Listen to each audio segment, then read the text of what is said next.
Bien, la segunda parte es para reflexionar en torno a las jerarquías. Porque como ya lo mencionamos, la noción de naturaleza está atravesada por la construcción de jerarquías.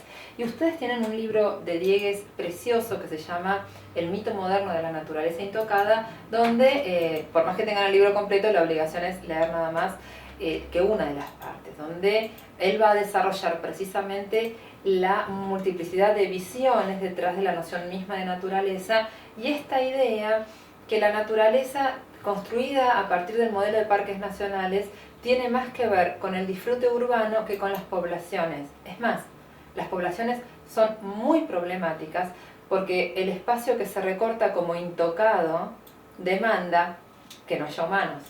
Con lo cual nos lleva a un punto muy interesante para pensar la jerarquía sobre quién es humano y quién no. En este aspecto, un mito patagónico en relación a un pueblo que se llama Trevelin es muy interesante porque en este pueblito del oeste de Chubutense la historia cuenta cómo el pueblo se pudo fundar gracias a que un caballo fue suficientemente valiente como para correr entre los riesgos que eran los pueblos originarios, a los que se termina argumentando que por distintos motivos había que matarlos para poder dar lugar al desarrollo. Y de hecho se hace un monumento a ese caballo en el pueblo, al cual se lo recuerda como lo que permitió, como quien permitió que esto existiera, y se lo ubica en el lugar hasta de amigo. A mi amigo el Malacara, va a escribir John Evans, el fundador del pueblo. Lo interesante es preguntarse, en estos espacios de frontera y en estas construcciones intermedias y en estas tensiones que Diegues nos va a llevar a visualizar desde los distintos lugares, qué cosa es humano y qué cosa es animal en estos espacios límites. En este caso Patagonia, pero por lo que ustedes nos han comentado, tiene mucho que ver con cada uno de los escenarios donde ustedes están parados. En este caso, lo humano es el caballo. Lo relacionado con el crecimiento moderno es el caballo. Lo animal está restringido a, digamos, esa humanidad incompleta, esa humanidad errónea, esa humanidad antimoderna de los pueblos originarios, donde lo único que se puede hacer es matarlos para lograr el correcto desarrollo. Hay muchas discusiones y el mito tampoco se ubica en el sitio de que hay que matar a todos los pueblos originarios, tiene un recuerdo de los pueblos originarios ayudando mucho a los primeros inmigrantes galeses, que son los que van a fundar Trevelin, pero en el momento de la fundación del pueblo esto se instala de esta forma. De golpe, humanidad y animalidad se cruzan sin ningún tipo de problema. Y nos lleva a preguntarnos, en relación a los resultados que estamos teniendo, cómo se recorta, cómo se divide, cómo se diferencia esto reconocido como naturaleza. Lo hemos discutido en clases previas.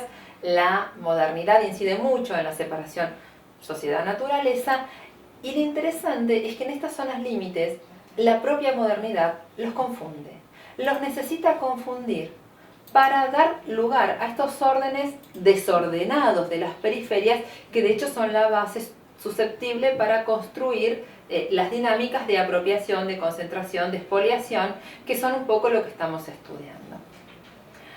¿Cómo se hace para reconocer este proceso, esta diferenciación, esta dinámica? Bueno, nosotros les habíamos propuesto el análisis de los discursos y el análisis de los mapas. Y cuando pensamos en los mapas, además de las características cuantitativas que les estamos pidiendo por favor que empiecen a ubicar en el territorio, algo muy interesante para ver es de qué forma se ha dibujado el territorio. Mirar los mapas a lo largo del tiempo. ¿Quién y cómo dibuja ese espacio y qué sentido le da?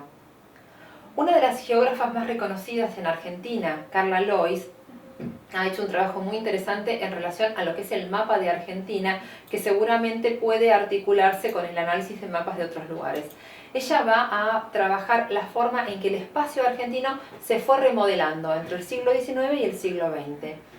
Los primeros mapas argentinos fueron trazados a pedido del Estado Nacional por extranjeros, que eran quienes tenían el conocimiento, digamos, para hacer una cartografía, y daban cuenta de lo que había en el espacio. Por ejemplo, mencionaban fortines, por ejemplo, mencionaban pobladores originarios, mencionaban elementos del orden colonial perviviendo en el espacio.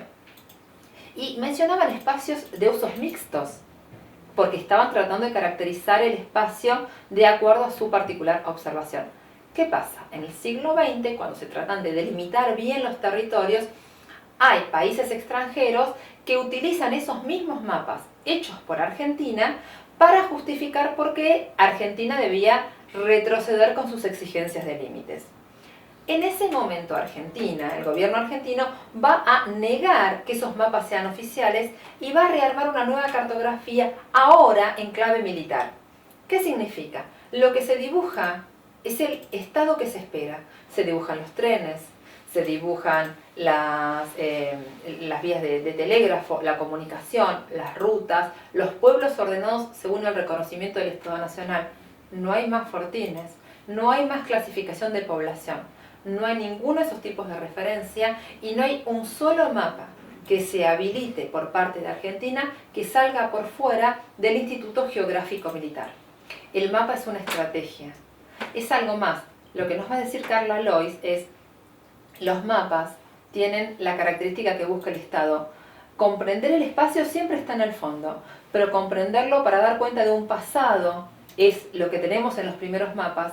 Comprenderlos para dar cuenta de un proyecto a futuro es lo que tenemos en los segundos. Y en este ejercicio diferenciado de construcción de mapas encontramos cómo el mapa mismo opera como relato. Por eso es tan interesante ubicar en el espacio cómo se cuantifica, cómo se caracteriza, cómo se ubica y desarrolla cada una de las variables que podamos llegar a tener en cuenta.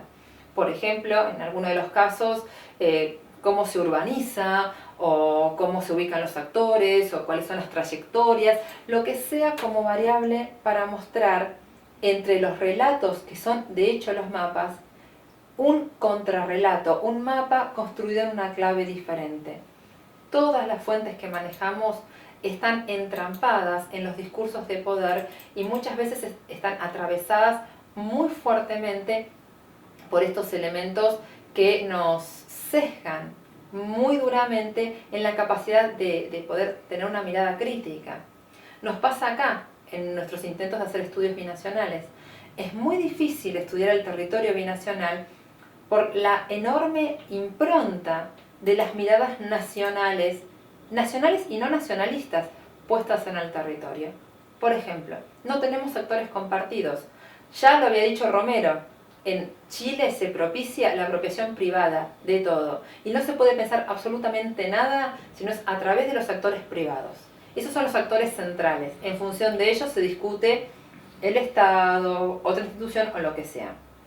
En Argentina, el gran actor es el Estado, con lo cual todo queda subordinado, de modo que no podemos comparar empresario con empresario, porque son órdenes estatales tan diferentes que cuesta mucho pensar las integraciones. Bueno, ese son el tipo de desafíos que estamos tratando de remontar a través de estas nuevas perspectivas o dinámicas. Cómo dar cuenta de esas diferencias, cómo lograr articularlas y superarlas, cómo trabajar en miradas que nos permitan plantear, a ver, acá tenemos distintos actores que constituyen. El Estado es uno muy importante, la idea de nación es súper relevante, pero no es lo único, y no es lo único constitutivo. Por eso decíamos antes, retomar el tema de las catástrofes. Ahí queda completamente desnuda la estructura social que permanece más allá de lo que entendemos como los actores principales. Ahí queda, con mucha más claridad, qué cosa es lo que está en el fondo de todos los procesos que acompañamos. Cuando contrastamos el reconocimiento de esa dinámica respecto de los silencios implícitos en los que Diegues nos va a inscribir la naturaleza, más en estos espacios de frontera tan atados a esa idea de naturaleza, bueno, podemos empezar a entender por qué es interesante discutir en este tipo de claves y llevar estos discursos y estos mapas como la base de la teoría que queremos poner en debate.